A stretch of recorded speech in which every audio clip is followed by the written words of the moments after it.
solid nga ang pagkakuha ng kabilang koponan na Barangay Ginebra ay sa Akgo at Stephen Holt, Arven Tolentino at isama na rin natin dyan ang RJ Abarientos na inaanak nga ni Johnny A ng Barangay Ginebra.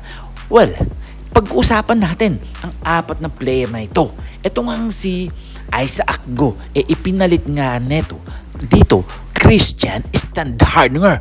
Well, nakakapanghinayang nga dahil nga nakuha nga nila ang bata pero ang eksperyensyado naman ni Christian Stan walang katumbas. Well, natututunan naman yan dahil alam naman natin na magaling talaga itong si Isaac Go at batang-bata pa at malaki talaga ang maitutulong nito sa Barangay Ginebra. Stephen Holt na ipinagpalit nga kay kanino ba? Ang point guard ng Barangay Ginebra. Siyempre, si Stanley Pringle. Well, kung pag-uusapan natin ang edad, medyo malayo-layo na nga dahil medyo bata pa nga itong si Stephen Holt kumpara kay Pringle. Well, malaki nga ito at talagang marami rin at malaki ang maitutulong nito sa Barangay Ginebra. Well, ang Barangay Ginebra talagang nagpapalit na at nagre-rebuild na ng mga player at mga fresh at batang-batang mga rookies. Well, kung makikita nyo nakapaglaro na nga ito sa Terra Firma Jeep, pati na rin si Isaac Go at isama na rin natin dito si RJ Abarientos na international at malaki ang potential nito na Johnny A ng Barangay Ginebra. Si Abarientos nga pamangkin nga ni Johnny A at talagang may dugong basketbolero.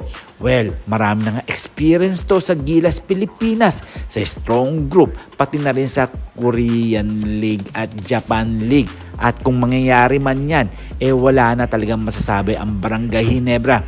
At may usap-usapan pa nga, kukuha pa nga daw ito ng big man at hindi pa natatapos dyan ang mga trades dahil nandiyan pa nga si Arven Tolentino na dating Barangay Ginebra na nalipat nga dito sa Batang Northport. Well, alam naman natin si Coach Tim ko na gumagawa lang ng mga style yan para at least mabawi ulit nila ang shooter at syempre big man. Well, iba na sa panahon ngayon dahil ang mga big man ngayon medyo nagdadala ng bola, pati na rin tumitira na rin sila pagdating sa labas.